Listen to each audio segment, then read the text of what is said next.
winjo kaka waloso kendo kaka bende jotelo medo golo pachgi gi gima timore. In iwuon ang'o ma samoro iseneno miwacho ni ma to notim to osebedo maber kaluwore kod kawo pach jopiny. Iwacho ni nitiere rem moko mabetie kaka dhi to wacho ni waluongo we gala moro ma kawuono mondo ugol pachu, mondo wawinjre ni ma dhi timore kama kama kama. Un uwuon owinjo bed ni udwa ni atime yo machalo nade. Nyiswa kaka japiny gombo ni mondo tim ne public participation.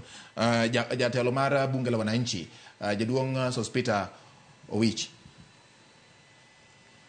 Kaluwore gi chik, dwach japiny kaka public participation nego bed ni timo, en ni kapo ni kinyi dwa notim public participation chakre saa 4 okinyi nyaka saa 7. Yes. To kaber onego bed ni document ma jopiny dhi discuss onego bed no chopo ne japiny ka thuolo pod nitie ma japiny osesomo the document from page 1 to the last page, more understand the contents of the document page by page, kendo sebedo ni en ng'ama convinced, obedo fully convinced ni gik manyocho keto kaka dwache kaka japiny ma jasolo suru gin gik ma obedo factored in that document.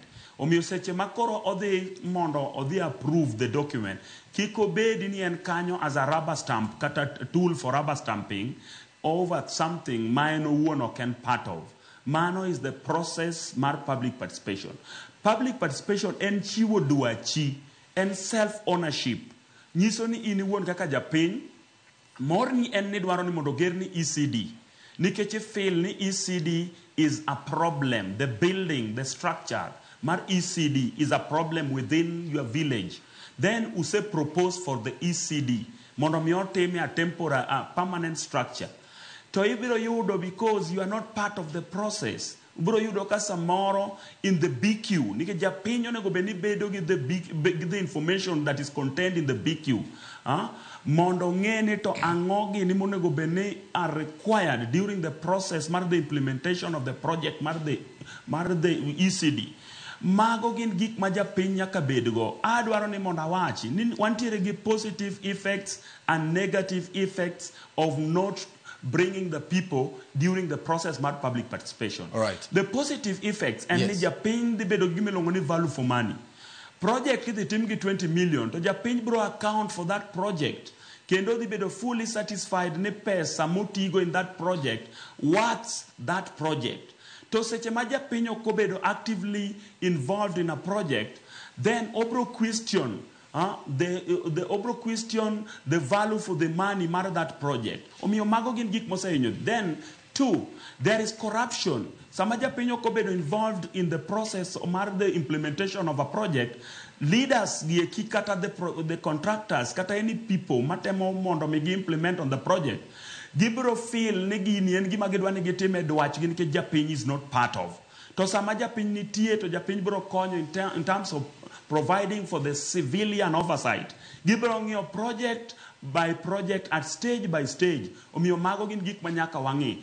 Adwa ni mondo apar ne jalony ni ideally the supreme document mind the constitution also way about the public participation. That is why demonstrations timore sama japiny feel ni project by project okobedo implemented kaluwore gi kaka dwache nitie. What is lacking and just a policy framework emonego beni bedo developed at the national level kata in the National Assembly. Omiadwa ni monda challenge owadwa Masara MP Masuna West ni as a legislature onego pick it up with immediately mondo ng'i gik ma wawacho kaka jopiny, because we are the bosses. One ndike office no is in that office courtesy of our taxes. Wadwaro no rwak suit maler no gi pesa wa ko implement on the development ma wan wawegi ma wawacho ne wadwa no tim. Awinjo ko wacho no chiwo lo, agone ero kamano kuom chiwo lo. To wadwaro ni ko chiwo lo project modwa gero e lobno kik bed project ma en owuon emobiro go, obed project ma jopiny emo propose ka wacho ni mae gima wadwaro.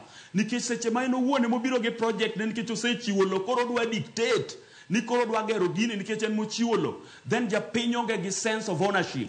Omiyo wadwaro leaders must subscribe to the ideological agendas of what the people wants as enshrined in the Kenyan Constitution, because that is the supreme document. Thank you. Wawacho kaka the bunge la wananchi ni we will not accept leaders madwa tiyo gi jopiny ka giparo ni seche ma gidwa rise into offices to gidich gi jopiny to ka gise rise into those offices they want to dictate upon us ka gidwa timo gik ma gin giwegi ma gidwaro but the people does not want.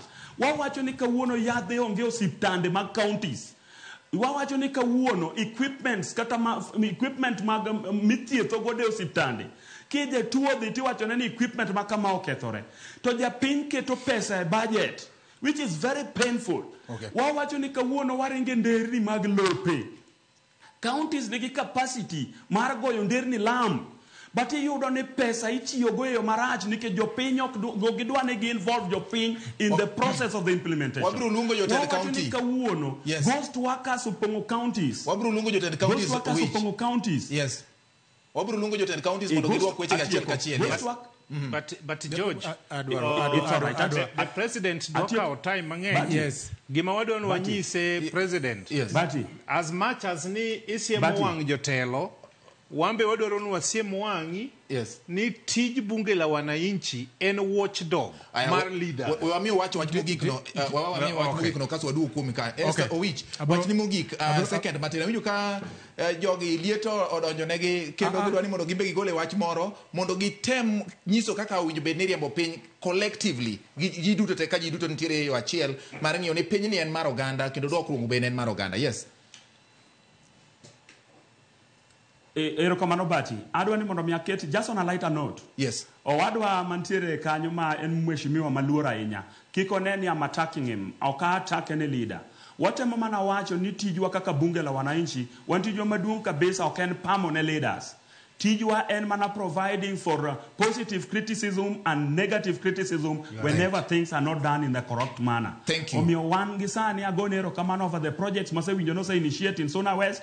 To wawacho ni leaders waduto wate wadwa ni mondo gibed held accountable. Wadwa ni gibed responsible. Thank you. Public participation kiko bed just a privilege but obed a right as captured in the constitution. Thank you. Wan kaka jopiny wabro bena bedo satisfied ka projects obedo implemented kako nego beni bedo implemented. It is a collective responsibility. And tijwa waduto kaka jopiny give the elected leaders, non-elected leaders, opinion leaders and every other person. Projects obedo implemented. Erokamano jaduong' Obungu Owicha kuom mano.